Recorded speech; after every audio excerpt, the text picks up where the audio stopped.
Radio Educación presenta El fin justifica a los medios. De las rotativas a la fibra óptica. Radio, prensa, televisión, internet. El fin justifica a los medios. Expresiones mediáticas contemporáneas. Hola, ¿qué tal, amigas, amigos? Qué bueno que están en sintonía con esta revista radiofónica dedicada a la comunicación. Les saluda Graciela Ramírez a nombre de todo el equipo y en compañía de mi querido José Ángel Domínguez. ¿Cómo estás, José Ángel, viviendo tiempos inéditos? Encantado de saludarte, mi querida Graciela. Efectivamente, muy contento, muy esperanzado de este tiempo de mujeres. Ojalá y la presidencia de la doctora Claudia Sheinbaum pues tenga los mejores augurios y logre consolidar cambios importantes por un lado, pero crecer y también unir a todas y a todos en un proyecto de nación que nos permita vivir mejor cada día. Así es, y pues llegando al final también del sexenio de Andrés Manuel López Obrador, que se va pues con un gran reconocimiento de la mayoría de los mexicanos y las mexicanas. Creo que pues este periodo definitivamente va a quedar escrito en los libros de historia. Obviamente no estamos diciendo que todo haya estado bien. Creo que ha habido cosas que pues no salieron, pero pues somos humanos. Creo que la buena intención ahí estuvo, que se avanzó en muchas cosas. Hay cosas que no le ha gustado a mucha gente. Esperemos que con Claudia Sheinbaum vengan tiempos mejores. Pues ojalá y así sea. Yo creo que es la esperanza de muchas personas y ojalá sea un factor de unión. Yo vi que inclusive entre sus más aguerridos adversarios, digamos, pues existe esta tiempo en la que se le da de prueba, digamos, ¿no? Ojalá y sea bueno para todas y para todos.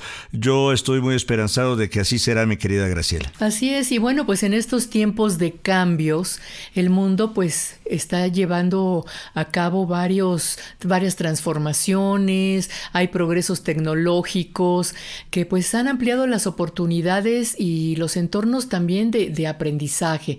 ¿Cómo aprendemos con estas tecnologías? Hablamos de la inteligencia artificial y hoy en El Fin Justifica a los Medios vamos a hablar de el segundo Congreso Internacional Horizontes Expandidos de la Educación, la Tecnología y la Innovación. Un tema muy interesante. Y también tenemos para ustedes un resumen de una conversación, una charla que sostuvo Graciela Ramírez con Alexia Cervantes y Edith Rojas. Esto para celebrar los 50 años de trabajo de Graciela Ramírez en el marco del centenario de Radio Educación. Se llama Espacio 50 Radio. Y quiero comentarles que estas videocharlas se pueden ver completas en las redes sociales del Fin Justifica los Medios. Además, por supuesto, tendremos nuestro acostumbrado resumen con las noticias de comunicación, las más importantes de la semana. Le invitamos a quedarse y a participar aquí en El Fin Justifica a los Medios.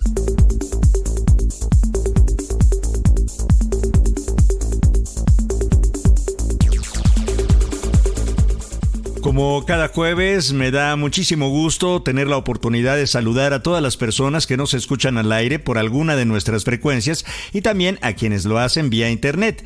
Es un placer también saludar a todas las personas que nos escuchan a través de nuestras emisoras hermanas y les recuerdo que se puede escuchar el podcast en las redes sociales del programa y en la página de Radio Educación. Es www.e-medioradio.edu.mx/El Fin Justifica a los Medios.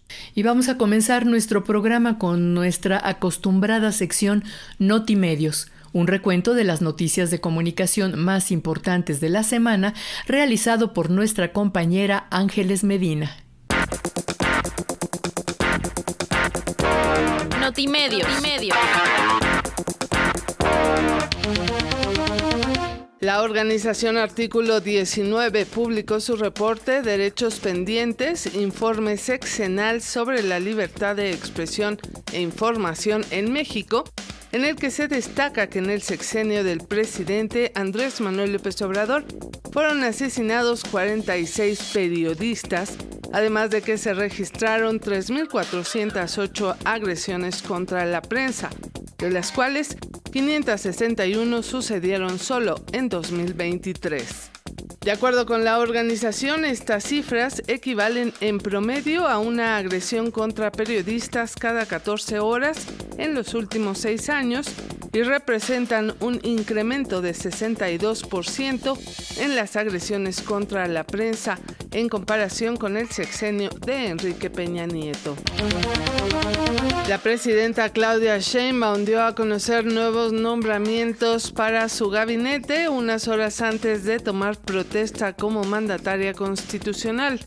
En materia de comunicación y cultura, los nombramientos fueron los siguientes.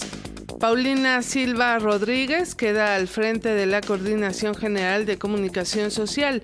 Alfonso Brito de la Coordinación de Vinculación e Información. Jesús Ramírez Cuevas se va a la Coordinación de Asesores de la Presidencia, en tanto que Alejandra de la Paz Nájera fue nombrada titular del Instituto Nacional de Bellas Artes y Literatura. Daniela Elena Torre del Instituto Mexicano de Cinematografía y Diego Prieto Hernández fue ratificado como director del Instituto Nacional de Antropología e Historia. El Instituto Federal de Telecomunicaciones presentó la primera encuesta 2024, usuarios de telecomunicaciones, en la que da a conocer la percepción de los usuarios sobre el uso de Internet, el detox digital y las consecuencias de estar conectadas a Internet por mucho tiempo. Según los resultados de la encuesta, se identifica un incremento en el porcentaje de uso del servicio de Internet de 6 a 8 horas conforme disminuye la edad.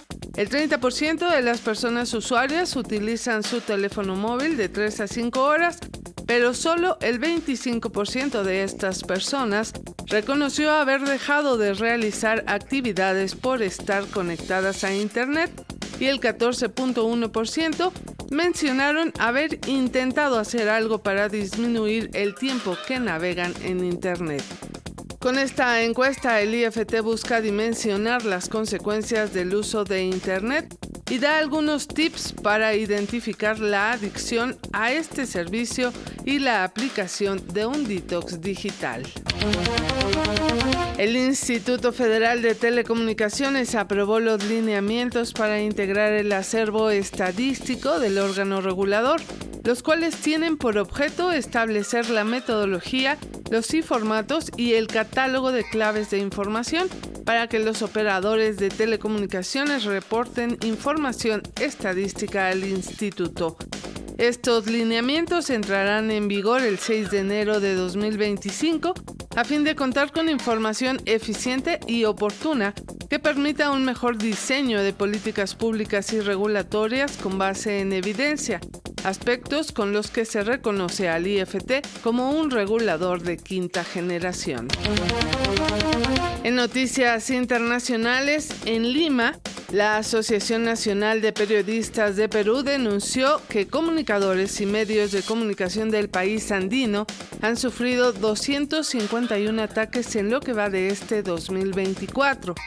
Según un reporte de la Oficina de Derechos Humanos del Periodista, las agresiones responden a la actitud confrontacional que ha tomado la presidenta Dilma Boluarte contra la prensa.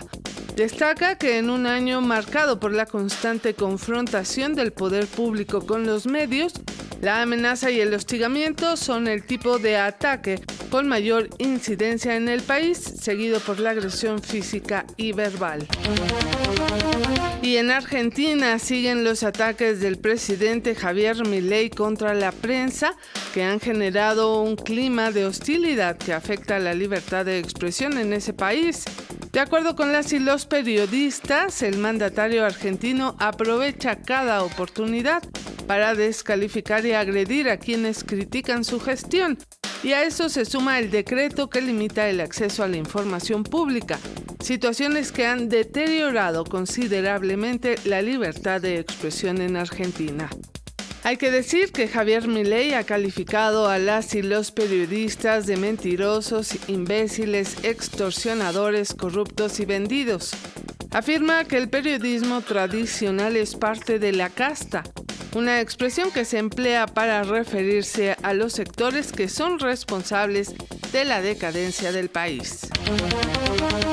Hasta aquí las noticias de comunicación más importantes en esta semana. Le invitamos a consultar la sección en nuestras redes sociales.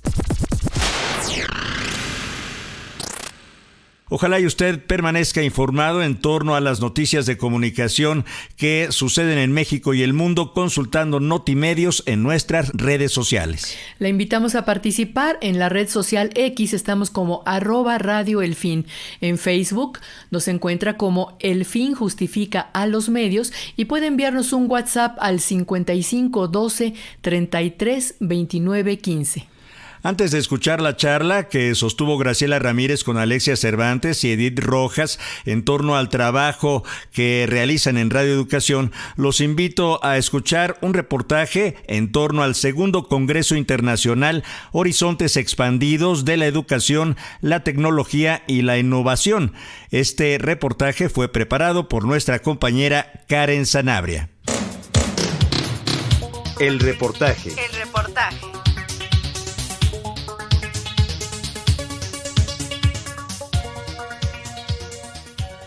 En el marco del segundo Congreso Internacional Horizontes Expandidos de la Educación, la Tecnología y la Innovación, la Universidad del Claustro de Sor Juana llevó a cabo una serie de conferencias, mesas redondas y simposios bajo el tema La revolución de la inteligencia artificial generativa en la educación universitaria. El evento, que se llevó a cabo del 25 al 27 de septiembre, contó con ponentes que compartieron estrategias innovadoras usadas con sus estudiantes en la educación superior. Al respecto, la profesora Claudia Benazzini, de la Facultad de Comunicación y Arquitectura de La Salle, nos compartió lo siguiente. Escuchemos. Quisiera cerrar esto con un par de reflexiones, ¿no? La primera, el hecho de que el trabajo tiene que ser siempre colaborativo. Es decir, siempre los maestros en equipos tendríamos que tomar decisiones sobre cómo vamos a manejar la inteligencia artificial generativa y qué vamos a hacer con ella en nuestras materias. La segunda reflexión que yo les dejo sobre esto tiene que ver con la reacción de los alumnos. Sí, la herramienta me proporciona la información, pero yo tengo que hacer el resto. Yo tengo que organizarla, tengo que trabajar con ella y tengo que tomar decisiones sobre cómo voy a contestar mis preguntas de investigación, cómo voy a armar mi marco referencial y cómo me puedo apoyar en la herramienta incluso para aprovechar para algunas técnicas de investigación.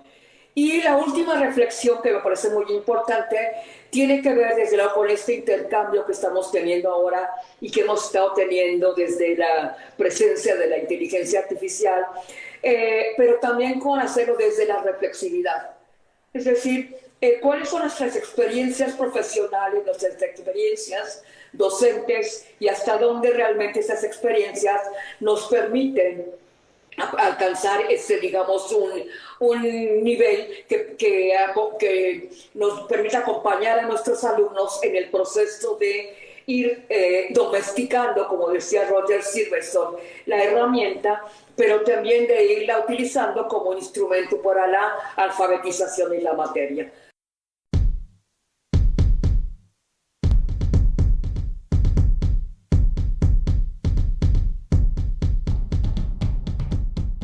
Por su parte, José Luis López Aguirre, investigador y profesor en la Facultad de Estudios Superiores Aragón de la UNAM, habló sobre los desafíos morales que giran en torno al uso de la inteligencia artificial generativa.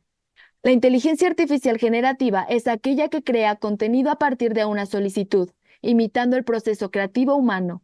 La llegada de la inteligencia artificial y el abuso de la misma, el abuso en un sentido de la falta de la ética, pues está generando una sociedad desconfiada. Nadie cree en nadie, ¿no? Los medios ya no les creemos, porque son conservadores, porque tienen alguna tendencia, porque de alguna manera ponderan más la información sensacionalista, las malas noticias. Y entonces estamos pasando, y esta es una visión muy particular, de la era de la posverdad a una era de la manipulación, ¿no? Como decían algunos autores, estamos transitando de este concepto de la economía de la atención, desgraciadamente, a una economía del odio y del escándalo, porque es lo que vende, es lo que genera un clic, es lo que atrae a las audiencias, ¿no? Entonces, sí, por eso celebro esta mesa, porque creo que hay que repensar el tema de una nueva deontología, que nuestros estudiantes digan, sí, hay que domesticar la herramienta, nos tenemos que apropiar, pero con un sentido primero de integridad académica desde la universidad, pero también con un sentido ético, ¿no? Con un sentido social. Habría que rescatar nuevamente el concepto del hacktivismo, ¿no? Que pretendía la democratización y el uso adecuado de la tecnología. José Luis López, quien también es profesor del Seminario de Comunidades Virtuales y Redes Sociales de la Universidad Panamericana, mencionó algunas recomendaciones básicas sobre la adaptación a la inteligencia artificial en la educación. Algunas recomendaciones muy básicas, ¿no? Mantener actualizados los avances. Hay muchas ahora newsletters que nos ponen muy al tanto de la evolución. Esto es un mundo totalmente cambiante. Hablamos de ChatGPT 4 y hasta el día de mañana será el 6 y ya nos acercamos a la inteligencia artificial general que mucha gente tiene miedo, ¿no? Y sobre todo, pues, como les decía, es un uso complementario, no sustitutivo de la enseñanza. Por ahí escuché que una universidad en California iba a desplazar a sus profesores y los profesores iban a ser totalmente bots digitales. Digo, grave error o no sé.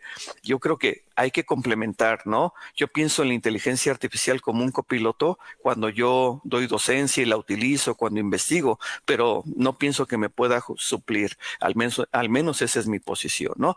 Y aquí, como decía, fomentar el aprendizaje basado en proyectos colaborativos que conecta mucho con lo que dice Claudia, para buscar, eso sí, soluciones a problemas específicos desde la comunicación. Y yo creo que eso es difícil de poderlo replicar con la inteligencia artificial. Hay que desarrollar nuevas habilidades, equipos de trabajo, guiar y motivar a nuestros estudiantes. Ellos no tienen el criterio, ¿no? Yo les decía a mis estudiantes, vienen a la universidad sobre todo a conseguir criterio, ¿no? El día de mañana habrá otra herramienta, pero el criterio, esa parte de su formación, por eso vienen acá, si no, pues al final tomen sus cursos en línea y que se los dé ChatGPT. Creo que por allá no va. Y finalmente cierro con esto, que creo que estamos obligados a establecer un consumo crítico de la tecnología y evitar caer en un determinismo tecnológico.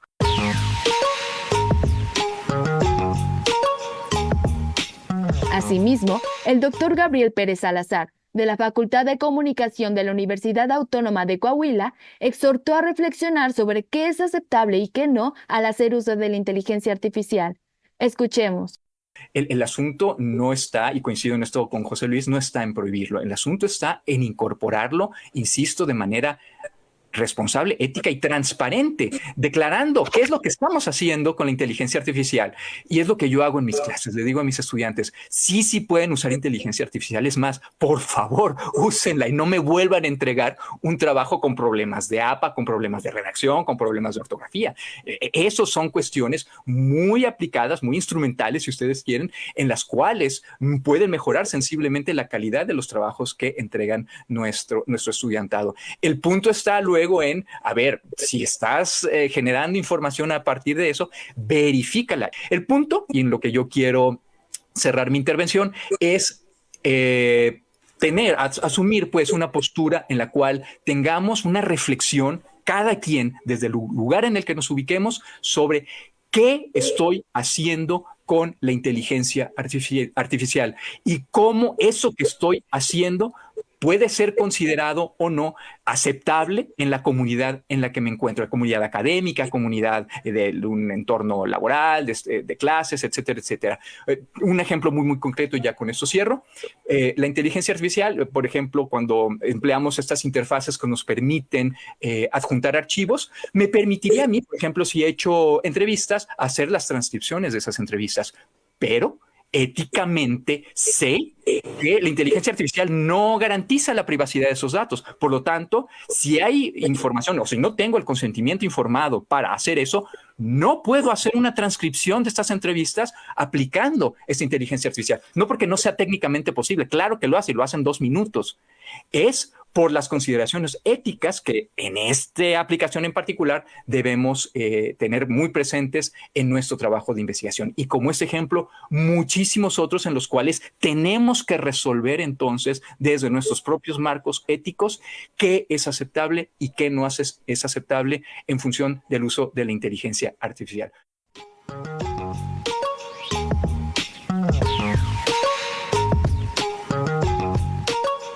Sin duda, la inteligencia artificial ha llegado para transformar el panorama académico, posicionándose como una herramienta clave en la educación superior. Se trata de un recurso esencial para la enseñanza y el aprendizaje que, como dijeron los participantes en este evento, se debe utilizar de forma responsable y ética. El link a las sesiones completas de este segundo Congreso Internacional, Horizontes Expandidos de la Educación, la Tecnología y la Innovación, lo dejaremos en nuestras redes sociales. Para El Fin Justifica a los Medios, Alexia Cervantes y Karen Sanabria.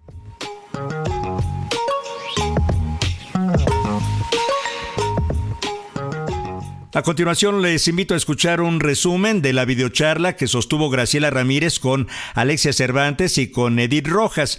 Les recuerdo que 50 Radio conmemora el trabajo de 50 años de muchas personas que han laborado en Radio Educación, la última mitad del centenario que estamos celebrando este año de 2024. Escuche usted.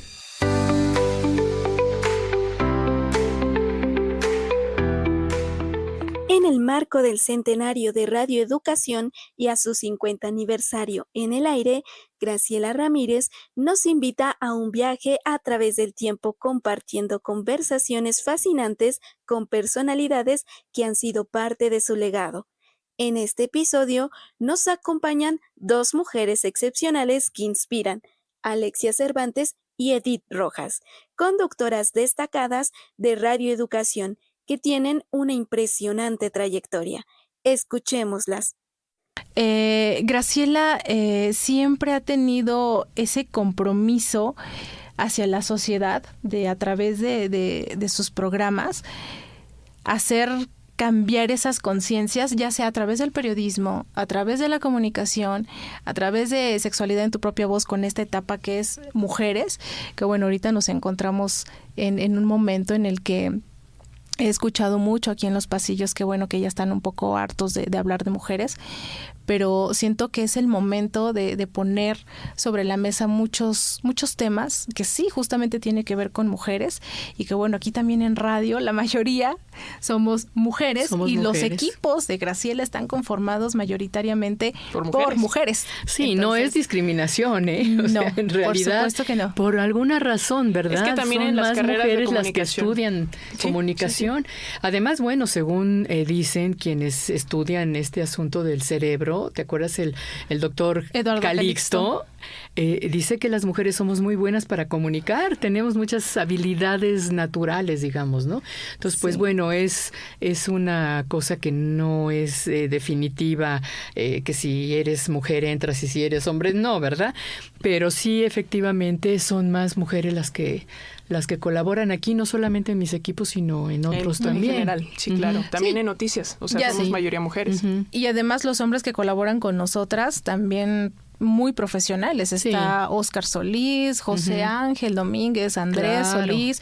Digo, hemos creo que hecho unos equipos muy buenos, estamos muy consolidados. Creo que todas las personas que estamos colaborando contigo, vamos en la misma línea, tenemos ese compromiso tanto comunicativo como ético, profesional, por amor, por pasión, porque bueno, han pasado muchísimas cosas también aquí en radio, como que el de tiramos la toalla porque a lo mejor no hay el presupuesto. Hemos estado, o sea, tú has estado a nada de decir, creo que ya no va a haber serie, ya se va a acabar esto. Sí. Y bueno, en la tablita siempre. Siempre en con pocos recursos, porque así es como se trabaja en la radio pública, desgraciadamente. Pero con la pasión de la gente, la convicción que tiene la gente que trabaja aquí, es increíble. ¿no? Ahora que se está celebrando el centenario todo este año, a mí me tiene tan sorprendida cómo todo el mundo está regalando su tiempo, su trabajo para festejar de distintas maneras, que un coro, que exposición de fotografías, que programas especiales. O sea, hay un amor por la emisora muy grande y un respeto y una convicción de que estamos haciendo esto para la audiencia y que las audiencias son nuestro motivo de ser, ¿no? Entonces, ahí es donde viene la parte de qué es lo que queremos decir. En los años 70, que yo entro a trabajar aquí en septiembre del 74, por eso es que estoy cumpliendo 50 años, había una frase que identificaba a la emisora, ¿no? Y era de Bertolt Brecht, y decía: el hombre que tiene algo que decir se desespera al no encontrar oyentes, pero es más desconsolador para el auditorio el no encontrar a alguien que tenga algo que decirle, ¿no? Entonces, lo más importante es ese algo que le tenemos que decir a la gente. Y creo que aquí, en la invitación que yo hago a jóvenes como ustedes, está también la invitación a que nos digan qué es lo que ustedes creen que les tenemos que decir, ¿no? Por eso me gusta trabajar en equipo. Tú lo sabes, Alexia, por ejemplo, y tú también, Edith, cuando reconstruimos la serie de Sexualidad en tu propia voz, que dijimos, a ver, bueno, ¿por dónde, no? Entonces, tenemos reuniones de equipo en donde yo escucho a los jóvenes, porque yo estoy convencida que en la educación y el aprendizaje siempre es de ida y vuelta, ¿no? O sea, yo aprendo de ustedes, ustedes aprenden de mí, y yo escucho cómo en las miradas jóvenes están las nuevas visiones de qué es lo que está pasando y de qué es lo que tiene que pasar y por dónde tenemos que irnos, ¿no? Cuando se termina aprendiendo de equidad en familia, también que hicimos este nuevo proyecto de periodismo hoy, bueno, yo tengo esa idea y todo, pero invito al equipo, ¿no? Invito a Alexia y le digo, a ver, mira, Alexia, este es el proyecto que estoy pensando, pero a ver, tú dime, retroaliméntame, tú cómo lo ves, qué es lo que, por dónde lo llevarías tú, ¿no?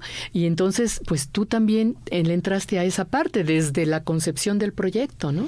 Y el asunto también está en que, o sea, van cambiando los tiempos y obviamente también tendrían que ir cambiando los formatos, ¿no? Entonces, el que haya esa apertura, esos diálogos de equipo, a lo mejor en un momento como que choca y chocamos todos porque yo opino esto y tú opinas esto otro, pero a final de cuentas el abrir el diálogo hace que vayan mejorando esas producciones, ¿no? Y creo que lo tenemos que seguir haciendo. Creo que ahora dentro de las cosas que tendríamos que estar platicando es tal vez quitarnos un poquito esa corbata que nos aprieta mucho aquí en Radio Educación y que nos hace ceñirnos al esquema y exactamente a lo que dice el guión, cuando pudiéramos comunicar como lo hacemos cotidianamente con las personas con las que hablamos, siempre y cuando, pues obviamente estemos bien preparados, ¿no? Claro. Si hay una preparación detrás, la comunicación puede fluir sin necesidad de que tengamos aquí un poco como este esquema de radio pública seria, está todo sin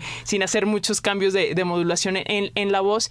Y lo decían en un evento que transmitimos en el programa El fin justifica los medios, el encuentro de Resonar, el encuentro de medios comunitarios y públicos en Chile, pues tendríamos que abrirnos a comunicar como comunicamos en lo cotidiano. Esa también es parte de el sabor de la radio, y creo que hacia allá tendría que estar caminando la conversación ahorita, al menos en Radio Educación, también en otros medios públicos, pero ahorita lo que nos importaría pues sería lo que hacemos aquí en Radio Educación, y seguir como abriendo estos diálogos de si abrimos espacios para otras, digamos, ámbitos a los cuales no les dedicamos ahorita tiempo, ¿no? Como por ejemplo el tema de los deportes aquí en Radio Educación. O sea, se han hecho ahí algunas cosillas, pero nada concreto, y está o no está dentro de las funciones de una radio pública hablar de deportes o hablar más de allá del fútbol, ¿no? Que está... Exacto, más allá del fútbol. Ajá. O hablar de espectáculos, ¿no?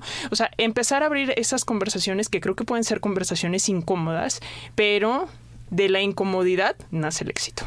No, yo no creo que sean incómodas, yo creo que al contrario son emocionantes, ¿no? Porque es una búsqueda de nuevas vetas. Yo creo que es muy interesante lo que estás diciendo, y por eso insistiría en la mirada de esta generación, ¿no? De la nueva generación. En los años 70, que entramos todos muy jóvenes, veinteañeros, a trabajar aquí, la radio comercial y la radio cultural, que era Radio UNAM, eran totalmente acartonadas. Ahí sí los locutores eran de escuela, y voz engolada, con voz engolada, sí. Todos muy formales. Y aquí justamente se innovó en tener un estilo coloquial, ¿no? Que el símbolo es Emilio Bergenji, ¿no? Que hablaba así como hablaba todos los días con sus amigos. Y entonces creo que dimos ese salto en ese momento a un lenguaje coloquial en la radio, a un lenguaje en donde el radioescucha sentía que le estaban hablando de tú a tú, que el locutor íntimo había entrado a su casa, ¿no? Que era su amigo, que era alguien con quien se podía comunicar y todo esto, ¿no? Igual en los formatos, ¿no? En los formatos también, o sea, empezamos a crear cosas diferentes totalmente a las que se hacían en la radio, con dramatizaciones y locura y media, mucha creatividad y demás. Y ahora que ustedes dicen eso, o sea, se siente que todavía hace falta dar otro paso más, sí, ¿no? Tal vez como el modelo de los podcasts, ¿no? Que los podcasts ahora que estamos viendo en YouTube y demás son como tal vez mucho más relajados, mucho más desmadrosos. Que no por eso no aportan información de valor. No, claro. Pero además de esto, que digamos yo diría que es el estilo, estaría la parte de la tecnología, ¿no? O sea, estamos en un momento en donde la radio está en plena convergencia con otras tecnologías, está Internet, están las redes sociales, los podcasts se han estado posicionando mucho entre la población joven sobre todo. Entonces, ¿hacia dónde ustedes llevarían la radio? O sea, porque la radio no se va a morir, creo que eso nos queda clarísimo, pero ¿hacia dónde va la radio? Es que justo lo que mencionas, Gras, esto de la convergencia no es nuevo. Radioeducación, a partir de la pandemia, está entrando muy a fuerza. Porque yo recuerdo que desde el 2013 que hice el servicio social, nosotros subíamos un podcast a una plataforma. O sea, el programa no solamente lo podías escuchar aquí al aire, sino que te invitábamos a que entraras a micrositios y tú lo pudieras escuchar en el momento que quisieras. Estamos hablando del 2013, ¿no? Yo recuerdo que en el 2014 que se llevó a cabo la 10ª Bienal de la Radio, que el tema de ese año fue, decía, Agenda Digital, Nuevas Narrativas y Transmedia. En esa 10ª Bienal se habló de esto, de hacer que la radio fuera transmedia justamente, no solamente... O sea, hace 10 años. Hace 10 años estábamos hablando de esto. O sea, desde hace 10 años se hablaba que ya teníamos una página web, ya estaba Facebook, ya estaba Spotify, ya se hablaba de Spotify en ese entonces, que ahorita Spotify es lo wow, todo el mundo trae Spotify en su celular y de hecho también estamos subiendo contenido a esta plataforma, pero hacia dónde queremos ir es... Como elementos jóvenes, como mujeres, como profesionales de la comunicación, tenemos la convicción, tenemos la idea, sabemos por dónde, pero también el medio no nos lo permite. Alexia lo acaba de mencionar, es que Radioeducación tiene que aflojarse un poquito esa corbata, esa propiedad de ser muy, muy correctos, porque es la radio cultural de México. Siento que eso también le pesa mucho. Nuestra audiencia ya son personas que están en un rango de edad ya, personas mayores, y creo que tenemos que jalar a ese público joven. Estoy hablando, sí, también de las infancias, de públicos que estén en secundarias, chavos de nuestra edad, chavas de nuestra edad que estén en la universidad, contenidos que les llamen la atención, porque no solamente es traer al grupo musical a que toque, interprete y me cuente de su trabajo, sino de hacerlo es un encuentro íntimo, que nos invite, que sea algo que le guste a los chicos, a las chicas, cosas que se están ahorita consumiendo, claro, sin caer en el chisme, en la desinformación, no, sino que de manera, banalismo, exacto, ¿no? De manera preparada, porque todas las personas que estamos aquí en Radioeducación somos profesionales. Día con día nos estamos preparando. Eso lo hacemos con la creación del guión. Alexia, aunque a ella le gusta el periodismo, pero tienes que prepararte para el tema que vas a abordar la siguiente semana. En El Fin Justifica, por supuesto, también no es como que ya lo sepas todo. Aquí es de la comunicación es tan bonita, es una carrera tan bonita, decían que somos los todólogos. No, no somos los todólogos, no es que queramos, pero la comunicación es tan amplia, o sea, la comunicación es parte del ser humano. Los seres humanos nos comunicamos. Sí, a través, creo que somos seres humanos por la comunicación. A través de la voz, y la voz es tan potente, y la radio, imagínate, la radio tiene como su lenguaje y el mayor elemento, la voz. Entonces, la voz, ¿quiénes tenemos voz? Solamente los seres humanos. Entonces, ¿cómo podemos transmitir esos conocimientos? A través de un medio como es Radio Educación, que yo creo que tendríamos que ver por dónde suavizar esta parte de los contenidos, hacer trabajos de investigación donde les preguntemos a esas audiencias qué es lo que quieren escuchar, porque no solamente nos estamos quedando aquí en las frecuencias de Radio Educación, sino que también mencionar y sí hacerlo muy presente, que tú siempre has estado un pie adelante, porque las series siempre han tenido, es que desde que entramos, Alexia, si lo recuerdas, siempre han tenido una página. Facebook, cuando empezó, inmediatamente se abrieron las páginas de todas las series.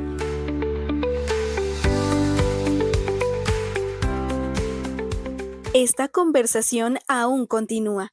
Accede a nuestra página de Facebook, El Fin Justifica a los Medios, para escuchar esta charla completa, en donde descubrirás los temas interesantes que hablaron Alexia Cervantes y Edith Rojas sobre la incorporación de la inteligencia artificial en la producción de radio y la llegada de nuevas generaciones a esta emisora.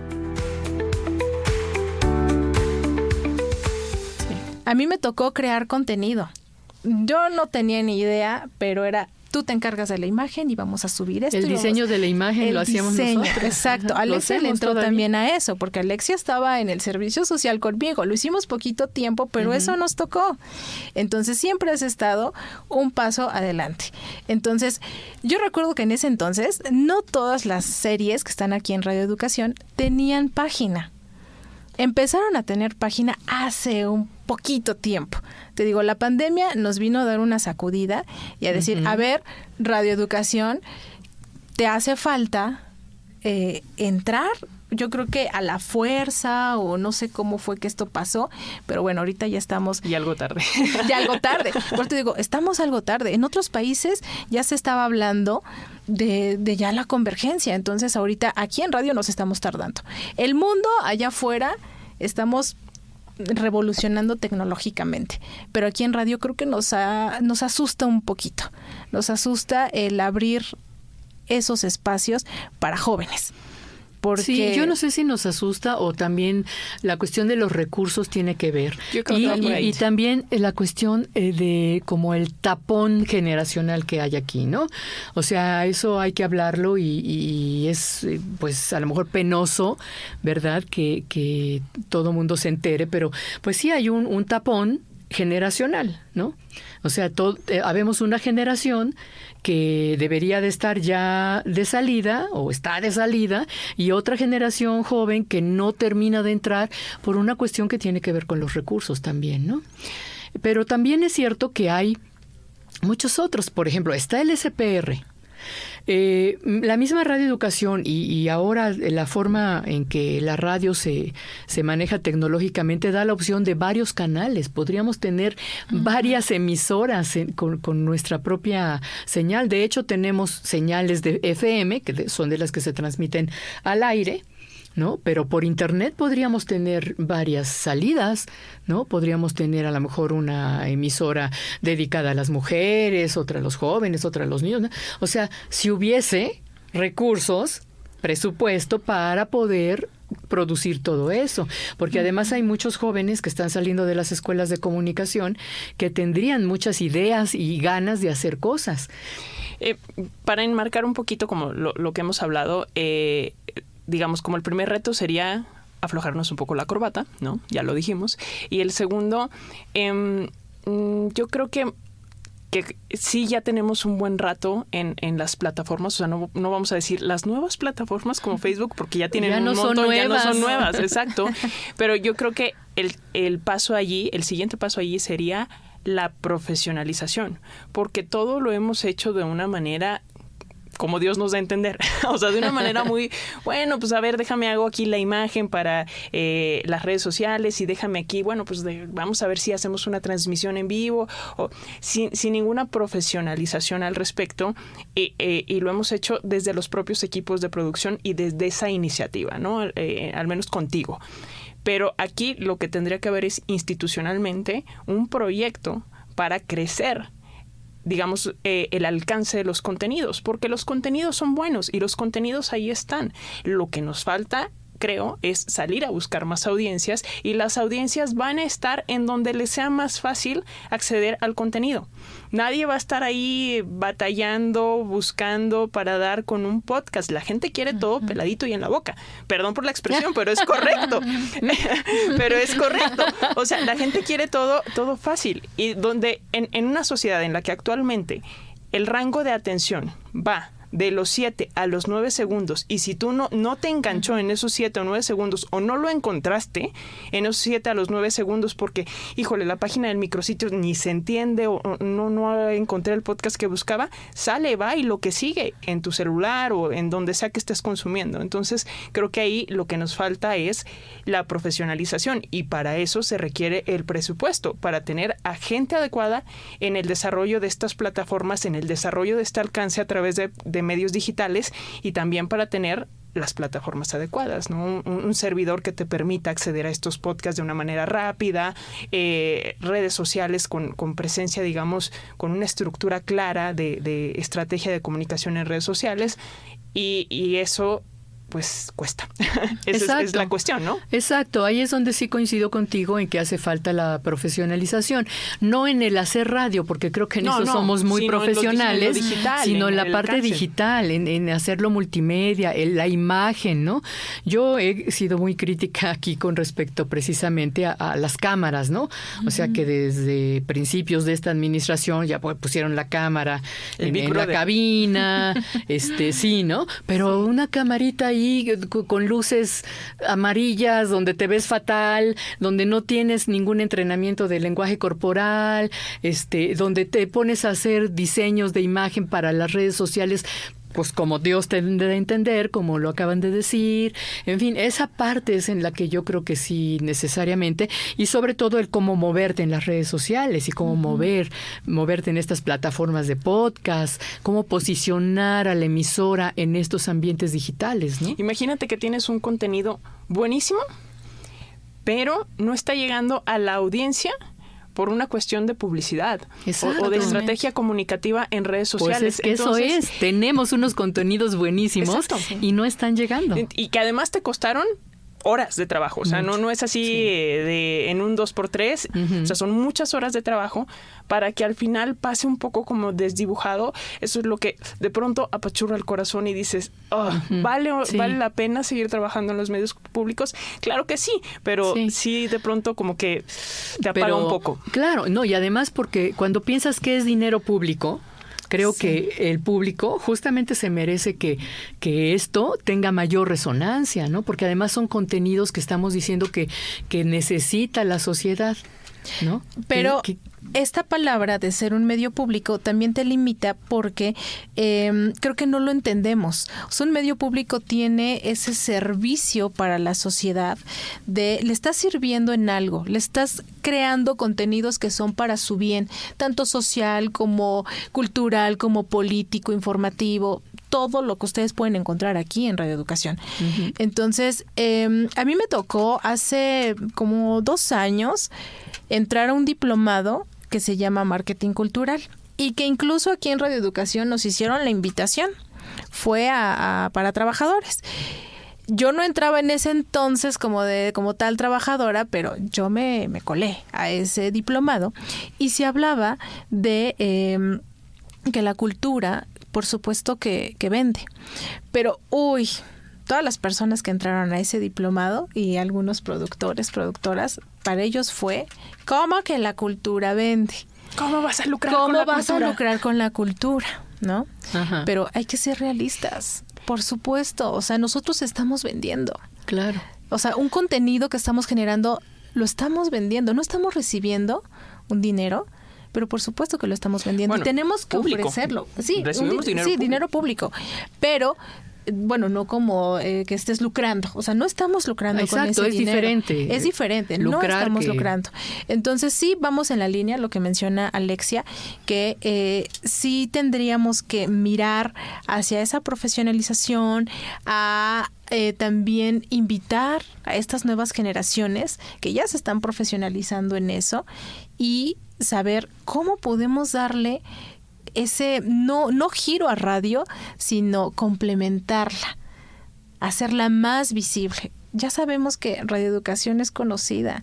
Las audiencias, las personas que vienen aquí a visitarnos, a recoger un libro, a recoger un boleto, lo hacen con mucho entusiasmo, con mucha pasión. Hay veces que un libro que dices, bueno, voy y lo compro a la librería y me costó 80 pesos.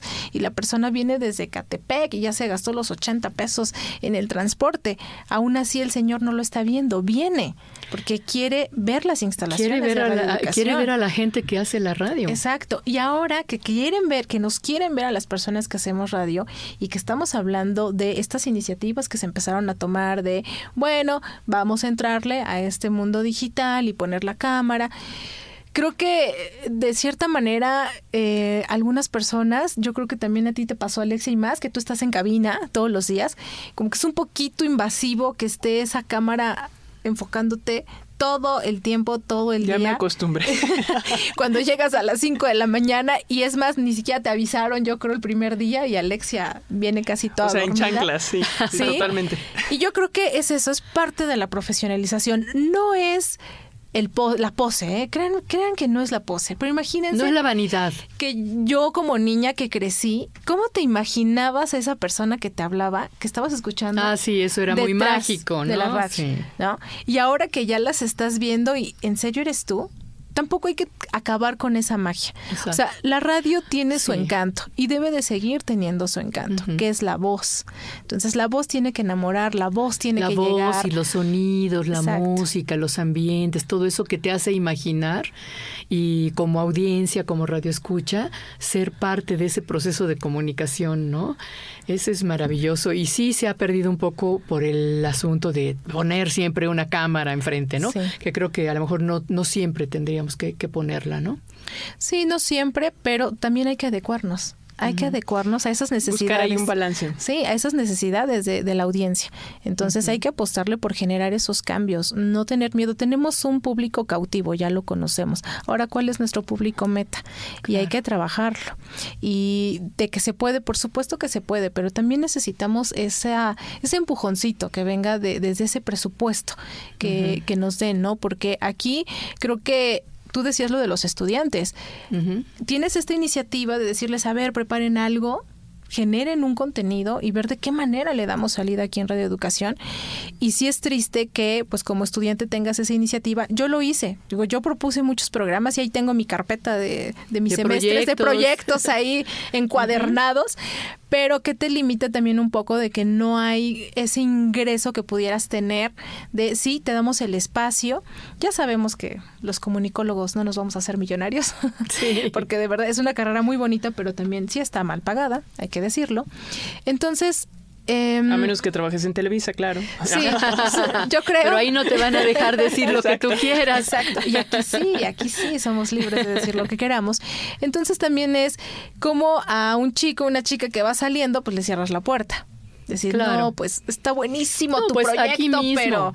aquí mismo con el comité técnico de evaluación que recibe proyectos, cuando abre convocatorias, siempre recibe más proyectos de los que puede aprobar y hay muchos buenísimos que dice sí se justifica su necesidad social y todo, pero pues no hay dinero, ¿no? Entonces, pues sí, yo creo que sería muy importante que se abrieran espacios. Está el SPR que tiene frecuencias radiofónicas y que tiene también posibilidades de abrir canales digitales, ¿no? en donde podría haber pues muchas emisoras más. Creo que muchas formas de salida, tal vez en podcast, no sé. ¿Qué harían ustedes? A ver, por último, para si ustedes tuvieran la oportunidad de tener una radio, ¿qué harían? ¿Qué harías tú, Alexia? Híjole,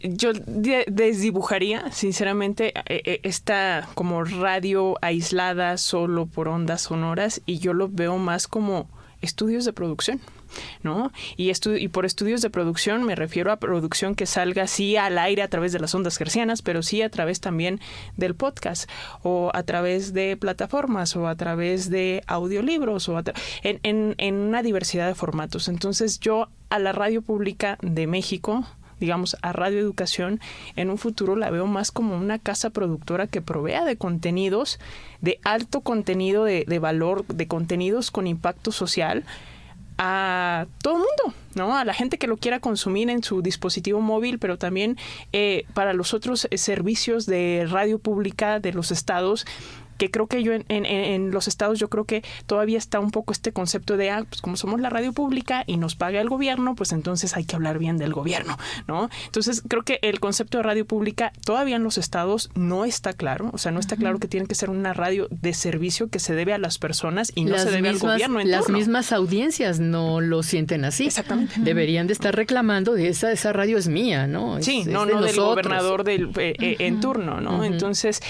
yo veo a una radio educación más como una productora de contenidos a futuro, y espero que así sea y que nos podamos adaptar a todas las nuevas plataformas, porque sí, el formato sonoro, lo platicadito, lo hablado, eso va a continuar.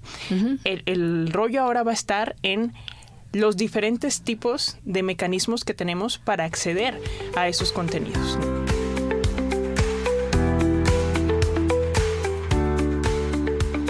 Esta conversación con Alexia Cervantes y Edith Rojas es solo el inicio de un nuevo capítulo en la historia de Radio Educación.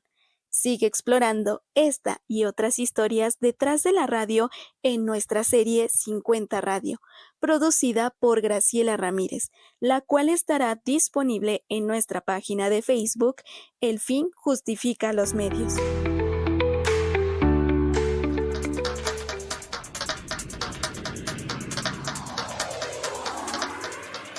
Pues esta videocharla van a poderla ver completa a partir de hoy, jueves 3 de octubre, a las 6 de la tarde en nuestras redes sociales. Véala para que pueda saber qué trabajo se realiza aquí, para que conozca el trabajo de nuestras compañeras Edith Rojas y Alexia Cervantes. Muchas gracias por escucharnos. Recuerden que pueden escuchar los podcasts de nuestros programas en las redes sociales. En X nos encuentran como @radioelfin. En Facebook somos El Fin Justifica a los Medios. Y también estamos en la página de Radio Educación www.e-medioradio.edu.mx/ El Fin Justifica a los Medios. Hasta la próxima.